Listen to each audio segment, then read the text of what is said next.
하나님의 사람 모세는 시편 90편 10절에서 이렇게 말씀합니다. 인간의 연수가 70이요 강건하면 80이라도 그 연수의 자랑은 수고와 슬픔뿐이고 신속기간이 우리가 날아가나이다 라고 했습니다. 우리 인생이 얼마나 빨리 지나가는지 날아간다고 표현하고 있습니다. 여러분, 오늘이 2023년 12월 31일입니다. 내년이면 새해인 2024년이 됩니다. 2023년은 우리 일생에서 다시 돌아올 수 없는 해가 되었습니다. 한 2011년에 이 땅을 떠났나요? 애플의 스티브 잡스가 17살 때 한 구절의 격언을 접하게 됩니다. 그 격언이 어떤 것이냐 하면, 매일을 인생의 마지막 날인 것처럼 살아간다면 어느 날 분명하게 올바르게 서 있는 당신 자신을 만날 수 있을 것이다 라는 그 격언을 접하고 나서 그는 39년 동안 매일 아침마다 거울을 보면서 자신에게 물었습니다. 오늘 내 인생의 마지막 날이라면 그래도 지금 하려는 일을 할 것인가? 이렇게 잡스는 하루하루의 삶에 최선을 다했고 그의 생애를 통해서 위대한 업적을 남겼습니다. 유대인의 탈무드에는 이런 말이 있습니다. 오늘은 최초의 날이자 최후의 날이다. 내게 남아있는 날 가운데 내가 가장 젊은 날이다 라는 말이 있습니다. 오늘 하루가 얼마나 소중한 가치가 있는지를 돌아보게 하는 말입니다. 여러분, 사람에게 주어진 시간은 물리적 시간은 다 같습니다. 하루 24시간이 공통적으로 주어졌습니다. 그러나 사람이 체험하는 체감 시간은 사람마다 다릅니다. 어린아이들에게는 시간은 아주 느리게 갑니다. 그러나 노인에게는 시간이란 화살과 같이 빠르게 지나갑니다. 활기차게 일을 하는 사람에게는 시간은 언제나 모자랍니다. 그러나 하기 싫은 일을 억지로 하는 사람은 하루가 왜 그렇게 긴지 모릅니다. 이처럼 똑같이 주어진 시간인데 체감하는 사람은 각양각색입니다. 그래서 헬라어에는 시간을 나타내는 말이 두 가지가 있습니다. 하나는 모든 사람에게 주어진 물리적 시간을 나타내는 크로노스입니다. 이것은 인간의 시간입니다. 이 시간은 제한이 있습니다. 그러나 또 하나는 카이로스입니다. 이것은 하나님의 시간입니다. 이 시간은 제한이 없습니다. 카이로스는 하나님의 통치가 구현된 시간입니다. 각각의 인생의 모습을 결정하는 것은 바로 카이로스입니다. 지금까지 여러분은 올 한 해 동안 어떤 시간을 살아오셨습니까? 이미 한 해가 저물어 오늘 12월 마지막 주일 예배를 드리고 있는 시점에 와 있습니다. 지나온 시간의 내용이 여러분의 삶이요 인생입니다. 후회 없이 지내온 분도 있을 것이고 후회와 회한으로 가득 찬 분도 계실 것입니다. 그러나 중요한 것은 앞으로의 시간입니다. 앞으로의 남은 시간을 어떻게 살 것인가 하는 것입니다. 그것에 따라서 인생의 무게가 달라집니다. 우리는 시간을 정말로 의미있고 보람있게 보내야 합니다. 하루 24시간 물리적인 시간인 크로노스가 아닌 체감의 시간, 카이로스가 더욱 중요하다는 것을 잊지 말 것입니다. 느낌의 시간, 카이로스는 물리적인 시간 1000시간 동안에 깨달을 수 있는 것을 단 1분 만에 깨달을 수도 있습니다. 영국의 작가 중에 존 스터밀이라는 작가가 있습니다. 이분은 자투리 시간의 중요성을 깨달은 30대 후반부터 하루 5분씩 하루 30분을 이용해서 5권의 책을 저술했다고 합니다. 그리고 자신이 목표로 했던 서적 300권을 읽었다고 합니다. 시간에 대한 의미를 깨닫고 시간에 대한 활용만 바꿔도 인생이 얼마든지 달라질 수 있습니다. 그러면 시간을 어떻게 활용해서 최상의 인생을 얻을 수 있을까요? 그것은 바로 오늘 제목처럼 열매 맺는 인생입니다. 오늘 본문은 포도원에 심은 무화과 나무에서 열매를 찾고 있는 포도원 주인에 관한 비유입니다. 이 비유는 하나님의 은혜와 사랑을 잊고도 그에 합당한 열매를 맺지 못하고 있는 유대인들에게 회개를 촉구하기 위해 주신 것으로서 이 비유에서 포도원 주인은 하나님을, 포도원은 이스라엘을, 무화과 나무는 이스라엘 백성을, 또한 가원지기는 예수님을 각각 상징하고 있습니다. 여기서 비유라고 말씀하셨죠. 6절에 보면 이에 비유로 말씀하시되 한 사람이 포도원에 무화과 나무를 심은 것이 있더니 와서 그 열매를 구하였으나 얻지 못한지라고 했습니다. 한 사람이 무화과 나무를 심었는데 어디에 심었습니까? 포도원에 심었습니다. 토양이 좋은 포도원에는 포도나무를 심어야지 않겠습니까? 물론 이 포도원에는 포도나무가 무성합니다. 그 중에 무화과 나무를 특별히 심어 놓은 것입니다. 이것은 특별한 배려입니다. 이 무화과 나무만 특별히 선별해서 포도원에 심어 놓은 것입니다. 그리고 열매를 기대합니다. 그런데 주인이 와서 보니까 열매가 없습니다. 특별히 배려하여 포도밭에 무화과를 심었는데 아무런 열매를 맺지 못하고 있습니다. 열매 맺지 못한 세월이 3년이나 되었습니다. 7절에 보니까 포도원 지기에게 이르되 내가 3년을 와서 이 무화과 나무에서 열매를 구하되 얻지 못하니 찍어버리라. 어찌 땅만 버리게 하겠느냐 했습니다. 주인이 3년이나 찾아왔으나 이 무화과 나무는 열매를 맺지 못했습니다.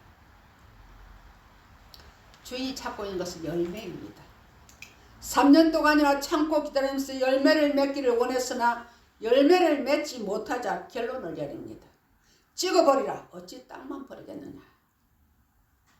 즉 열매를 맺지 못하면서 계속 땅의 자양분만 흡수하는 그 무화과 나무는 포도원 주인에게 있어서 계속 땅의 자양분을 흡수하는 그 아무도 쓸모없는 무용지물이 그런 것을 느껴졌습니다. 그리고 주위의 나무들에게도 피해를 주는, 그래서 반드시 제거해야 할 대상이었던 것입니다. 무화과 나무를 베어들고 한 것은 포도원 주인의 인격이 모자라서가 아니라 객관적 사실에 의한 매우 지혜로운 판단이었음을 알 수 있습니다.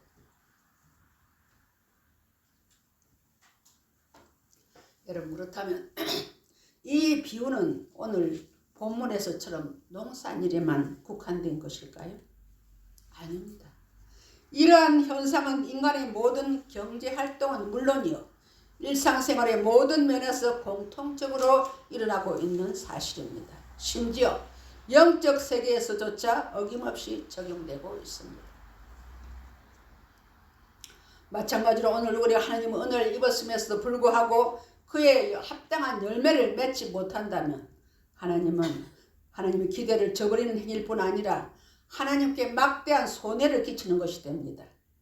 그러므로 사랑하는 성도 여러분은 현재 받은 은사와 축복에 합당한 열매를 맺기 위해서 최선을 다하셔야 합니다. 만일 열매를 맺지 못한다면 달란트 비유의 무익한 종이나 본문에 열매 없는 무화과 나무처럼 주인 되시는 하나님께 막대한 손해를 끼치는 것이 되어서 하나님의 준엄한 심판을 피할 수 없을 것입니다. 마태복음 13장 10절에는 이미 도끼가 나무 뿌리에 놓였으니 좋은 열매 맺지 아니하는 나무마다 찍혀 불에 던져지리라고 하셨고요. 요한복음 15장 2절에는 무릇 내게 있어 열매를 맺지 아니하는 가지는 아버지께서 그를 제거해 버리시고 무릇 열매를 맺는 가지는 더 열매를 맺게 하려 하여 그것을 깨끗게 하시느니라고 말씀하고 있습니다. 하나님은 이처럼 우리가 열매 맺는 인생을 살기를 원하시는데, 그럼 하나님께서 기대하시는 열매는 무엇일까요? 우리가 잘 아는 갈라디아서 5장 22절로 23절에는 성령의 9가지의 열매가 나옵니다. 오직 성령의 열매는 사랑과 희락과 화평과 오래 참음과 자비와 양선과 충성과 온유와 절제니 이 같은 것을 금지할 법이 없느니라고 하셨습니다. 이 성령의 열매는 우리 생명 속에 배어있는 하나님의 형상이 시간 안에서 우리 인격을 통해서 드러나는 것을 말합니다. 즉 사랑의 열매, 희락의 열매, 화평과 오래 참음의 열매, 자비와 양성과 충성과 온유와 절제의 열매를 하나님께서 우리에게 찾고 계십니다. 하나님은 이런 속성이 우리 인격 속에 배어있고 이것이 이웃에게 베풀어지는 삶을 살아야 한다는 것입니다. 이에 더하여 저는 성령의 열매 외에 전도 열매를 추천하고 싶습니다. 그런데 우리의 믿음의 사람에게 열매는 어떻게 맺어집니까? 첫째로 예배를 통해서 맺어집니다. 로마서 12장 1절에 보면 너희 몸을 하나님이 기뻐하시는 거룩한 산 제사로 드리라. 이는 너희가 드릴 영적 예배니라고 하셨습니다. 내 삶에서 예배가 가장 우선이 되어야 합니다. 성공과 실패는 그가 예배를 어떻게 드렸느냐에 달려 있습니다. 예배의 성공은 범사의 성공과 직결되는 것을 믿으시기 바랍니다.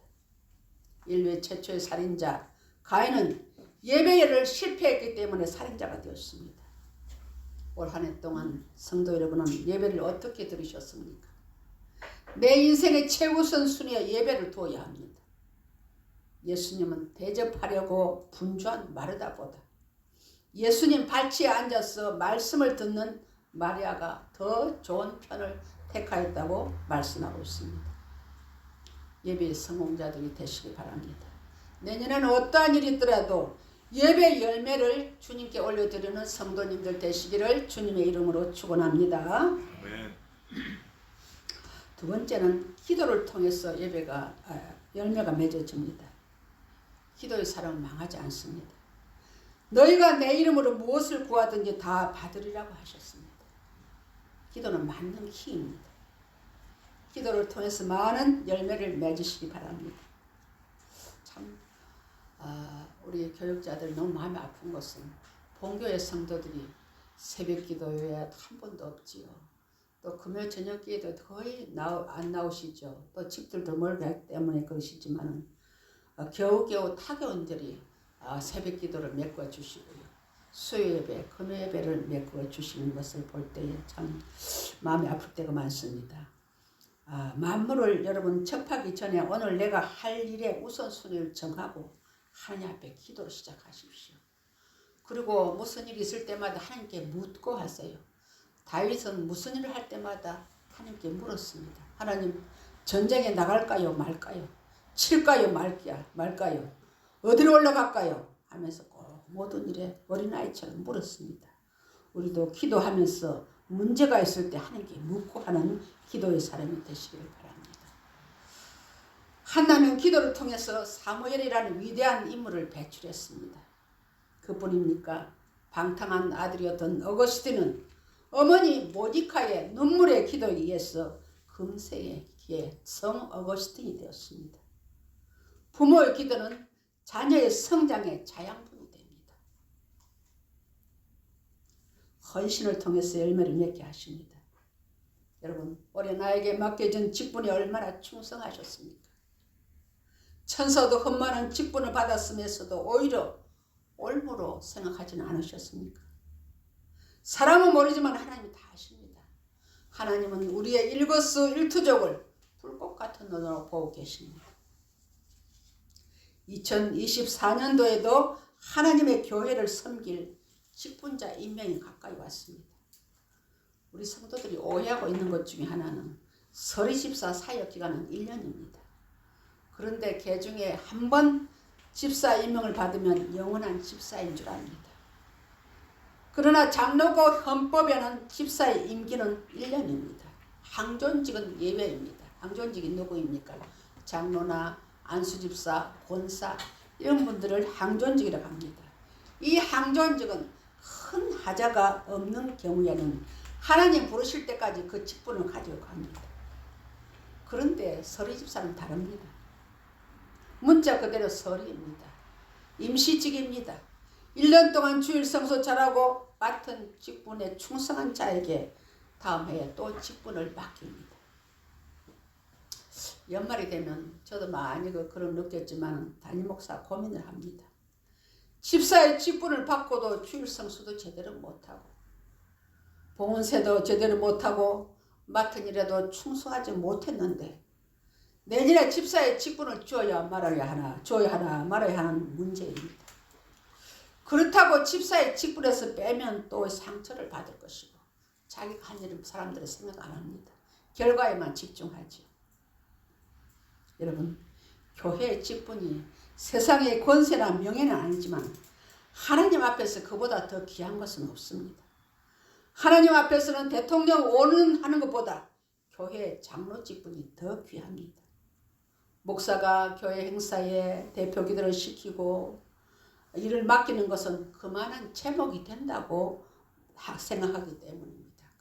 그러니까 여러분들은 무슨 대표 기도 좀 부활절인데 집사님 좀 하시세요. 어딘 절기인데 하세요. 그러면 사용하시지 말고 하나님께서 내가 그만한 제목이 되어서 목사님 이렇게 말씀하시는구나 생각하고 기꺼이 감당을 하셔야 합니다. 그러므로 성도 여러분은 천사도 흠많은 직분을 사모해야 합니다. 많이 배우지 못해도 세상에 성공하지 못해도 교회의 장로라고 하면 모든 것이 상쇄되는 것입니다. 지금 각 교단마다 여자 장로를 세우고 있습니다. 여성도님들도 충성하면 얼마든지 장로가 될 수가 있습니다. 분발하시기 바랍니다. 그러니 한 해를 더 기다려봐야 하지 않겠습니까?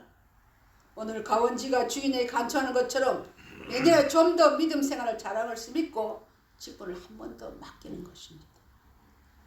이 직분은 천사에게도 주지 않는 것을 우리에게 주셨습니다. 제가 목회하는 가운데 참 마음이 아픈 일이 그 중에 하나 있는데요. 충성스럽게 헌신을 하던 안수집사 권사님이 이사를 가시면서 저한테 문자를 보냈습니다. 문자 내용이 어떠냐 하면 목사님 교회의 직분이 올무가 될 수는 없잖아요 하면서 문자를 보냈습니다. 그리고 그 다음 주부터 교회에 출석하지 않았습니다. 직분 때문에 그 교회에 올가며 있을 수 없다는 것입니다. 참 마음이 아팠습니다. 어떻게 직분을 올무로 생각하십니까? 여러분 교회 직분을 귀하게 여기십시오. 천사는요 장로천사, 권사천사, 집사천사 없어요. 그냥 천사예요. 근데 우리에게만 이 직분을 주셨는데 그래서 천사가 흠모한다고 그랬습니다. 천사에게도 주한 직분을 주셨는데 귀하게 여겨야 합니다. 예배, 기도, 헌신을 통해 하나님은 우리에게 많은 열매를 맺게 하십니다. 많은 열매를 맺어서 주인 되신 하나님께 칭찬 듣는 성도님들 되시기를 주님의 이름으로 축원합니다. 본문 8절로 9절에 보시면요. 포도원 주인과 가원지기 사이에 오간 대화를 기록하고 있습니다. 8절 보시면 대답하여 이르되 주인이여 금년에도 그대로 두소서. 내가 두릅하고 거름을 주리니 이후에 만일 열매가 열면 좋거니와 그렇지 않으면 찍어버리소서 하였다 하시니라 했습니다. 주인님 금년에도 한 번 더 봐주십시오. 내가 두릅하고 거름을 주리니 그래도 열매를 맺지 못한다면 그때 가서 찍어버리십시오 라고 사정을 합니다. 이 대목에서 우리가 추측할 수 있는 것은 가원지기는 이 부탁을 처음 드리는 것이 아닌 것을 알 수 있습니다. 금년에도 그대로 두소서 한 것은 작년에도 이와 똑같은 사정을 한 것을 알 수가 있습니다. 이미 재작년에도 이런 사정을 드릴 수 있었고 그 전년도에도 이렇게 사정을 했을 수도 있습니다. 다시 말하면 이 무화과나무는 적어도 작년에 이미 찍어버림을 당했을 나무였다는 사실입니다. 그런데 가원지가 주인을 붙들고 간청을 한 것입니다. 제가 땅을 두릅하고 거름을 주고 정성을 다해 보살피겠으니 주인님 한 해만 더 참아주십시오 하고 사정을 한 것을 우리는 볼 수가 있습니다.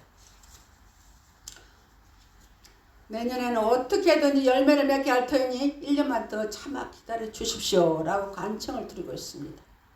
이 가원증인은 바로 중보자 예수 그리스도이십니다.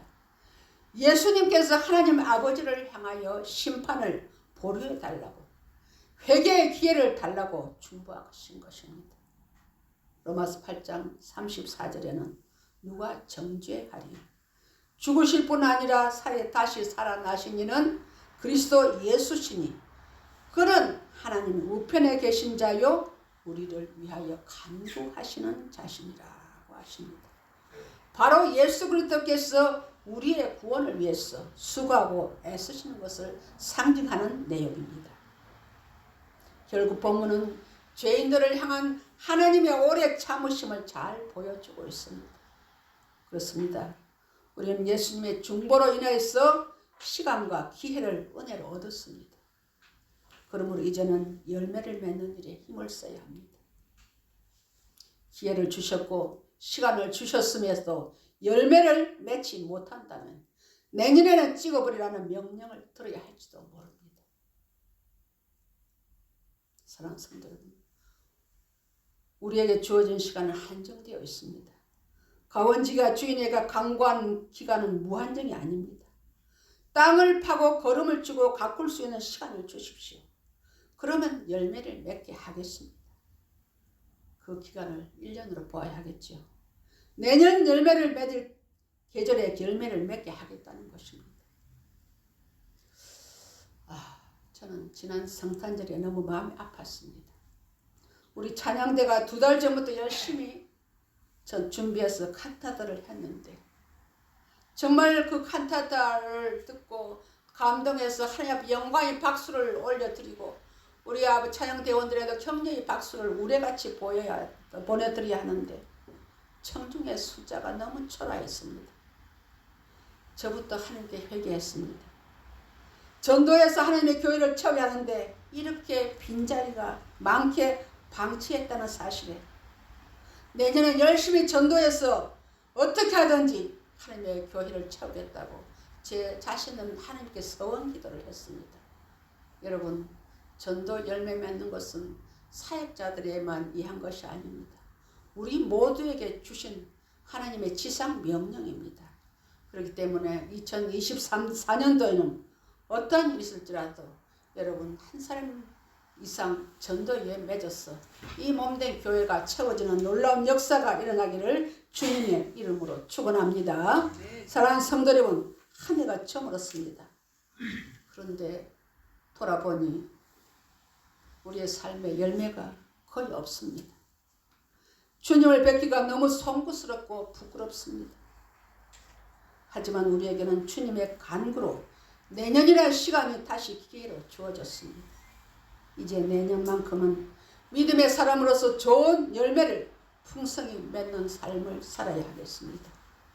한 해를 돌아보면 반성하고 내일을 계획하며 앞으로의 시간에는 보다 더 주님의 영광을 돌리고 찬양하는 삶을 살 수 있도록 힘쓰고 애쓰는 성도님이 되시길 바랍니다. 열매 맺는 삶, 이것을 우리 주님께서 원하십니다. 우리 하나님께서 여러분의 삶을 통해서 열매를 찾고 계십니다. 성령의 열매가 여러분 있습니까? 기도 열매가 있습니까? 헌신의 열매가 있습니까? 예배의 열매가 있습니까? 오늘보다 더 나은 내일, 올해보다 더 나은 풍성한 열매를 맺는 내년이 되시기를 주님의 이름으로 축원합니다. 기도하시겠습니다. 하나님 아버지 은혜를 감사합니다. 2023년 다사다난했던 한 해였지만 주님의 은혜로 한 해를 마무리하게 하시니 감사합니다. 돌아보니 아버지 하나님께 죄송한 것밖에 없습니다. 하나님은 우리에게서 열매를 원하시지만 우리는 열매 없는 무화과나무처럼 열매를 맺지 못했습니다. 우리 주님이 하나님 아버지 앞에 한 해만 더 참아달라고 부탁해서 한 해를 말미로 얻었습니다. 2024년도에는 열매 맺는 믿음의 사람이 되겠습니다. 예배 열매, 기도 열매, 헌신의 열매, 전도 열매를 맺어서 주님께 칭찬 듣는 성도의 삶을 살겠습니다. 주님, 우리에게 힘과 능력을 더하여 주옵소서. 예수님의 이름으로 감사하며 기도하옵나이다. 아멘.